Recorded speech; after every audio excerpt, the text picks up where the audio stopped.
So, some of the most annoying enemies, if you can even call them enemies, in Elden Ring are the chariots that you find in heroes' graves.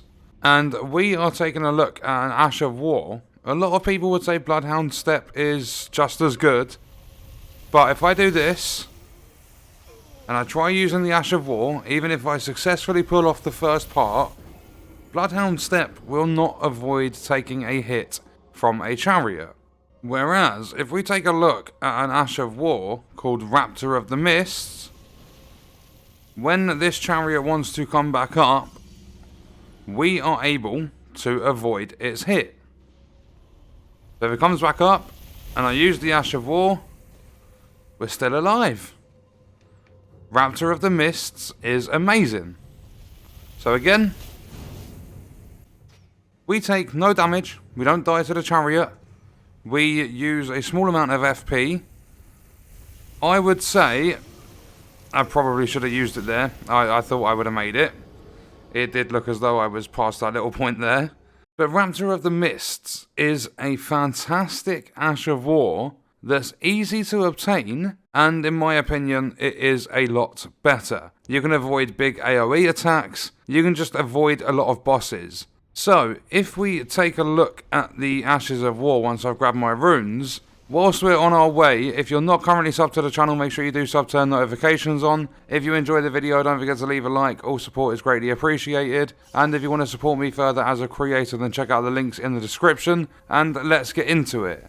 So, depending on your progress in the game, Raptor of the Mists might not be available, or it doesn't actually seem as though it is, because I've tried playing on my main character, which is the astrologer. I've taken down the final boss and everything like that, and it doesn't seem as though I can obtain this Ash of War unless I go through to New Game Plus. So I jumped into another character, and this is actually really easy to get your hands on. So if we jump into the map, if you head over to Caelid, you have Lenny's Rise.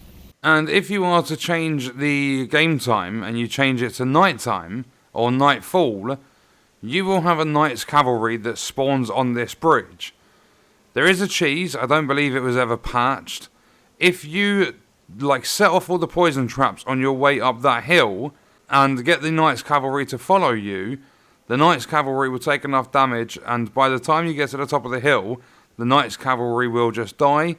I believe you get 40,000 runes. And you will get the Ash of War Bloodhound Step. But if you don't cheese it and you take down that Knight's Cavalry legit, it's going to be quite tough. It's a boss, it's got a big health pool, all that sort of stuff. Whereas Raptor of the Mists, if we switch over, so Bloodhound Step, you basically go invisible for a second, is very good for in and out attacks. But Raptor of the Mists, just like ducks, just crouches. And if you get hit whilst you're in that phase, you do the jump up into the air, and you can get counter attacks off that jump.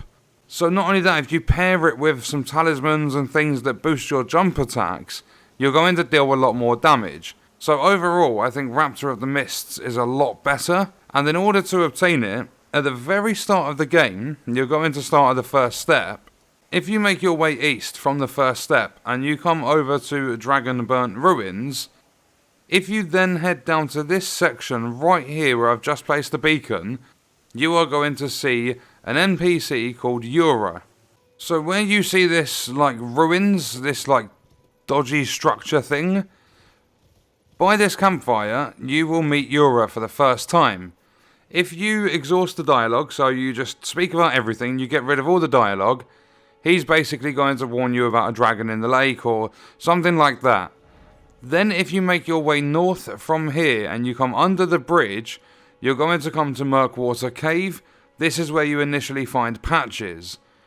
When you get outside this cave, you will be invaded by an NPC. If you've spoken to Yura under this ruins, Yura will come and help you with this fight.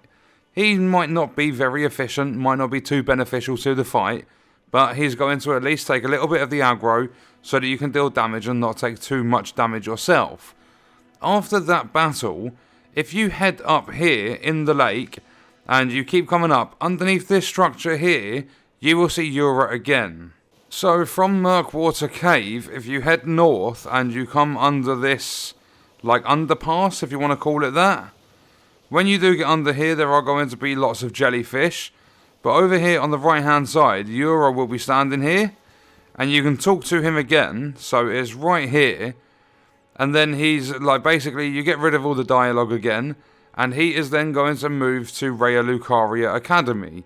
So you do have to make quite a bit of progress, because the academy is up in Liurnia Lake. So if you come all the way up to here, you get to South Raya Lucaria Gate.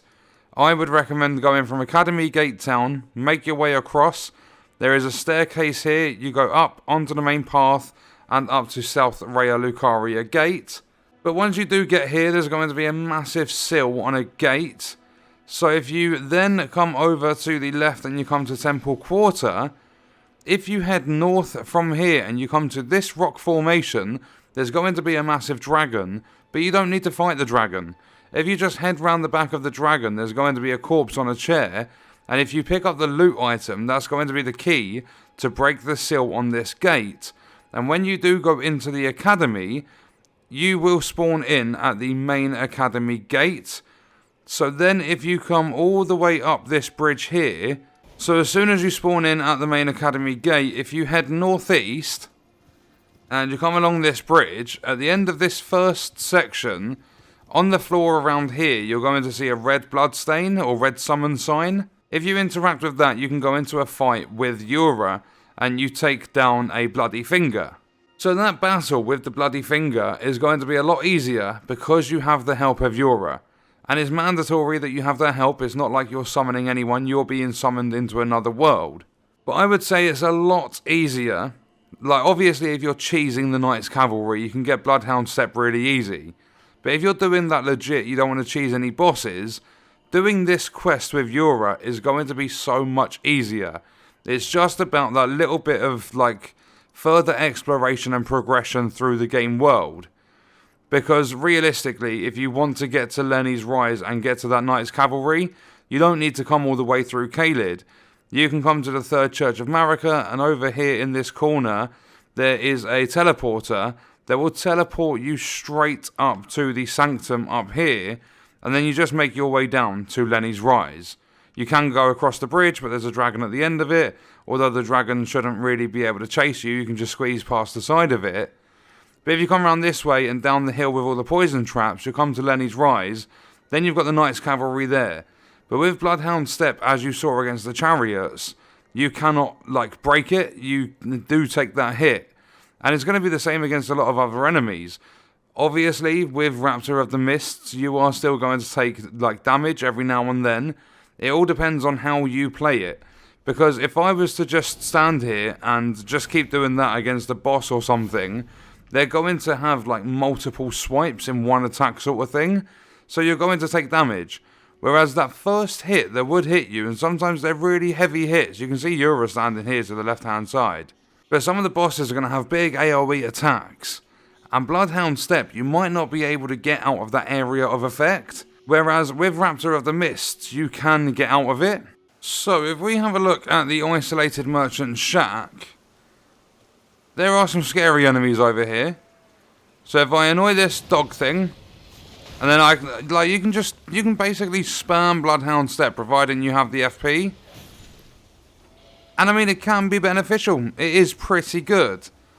But with Raptor of the Mists, you get that free jump attack. So I believe, because you basically stand there, and if you time it right, you don't take the damage. So like there, I've managed to, obviously I've taken the hit after.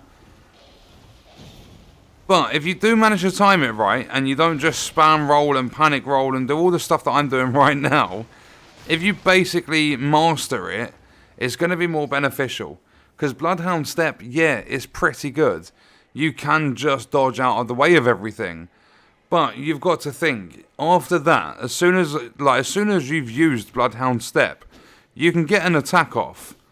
But it's not going to be as good, especially if you're running things to boost your jumping attacks. If you use Raptor of the Mists and you take that hit, especially against big like AoE attacks, if you take that hit, you can jump up into the air and then you can get the free jump attack out of it.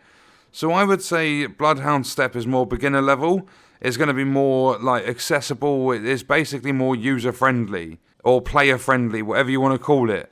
But Raptor of the Mists, if you can master the timing and all that sort of stuff, you're going to have a much, much better time. Especially if you're going into those hero graves and you are taking on the chariots. I know they're not enemies that basically attack you, but they are irritating because they can come out of nowhere, they can be unexpected, and they're just a pain in the arse. So I would definitely recommend Raptor of the Mists. If you're not going to be cheesing bosses, it's a lot easier to get your hands on as well. And as I said, you can avoid big AoE attacks that would normally take a lot of health off you if you just get the timing right. But what we're going to do is leave the video there. Let me know your thoughts and stuff about these Ashes of War in the comments. And I'll see you in the next video. I hope you guys enjoyed it.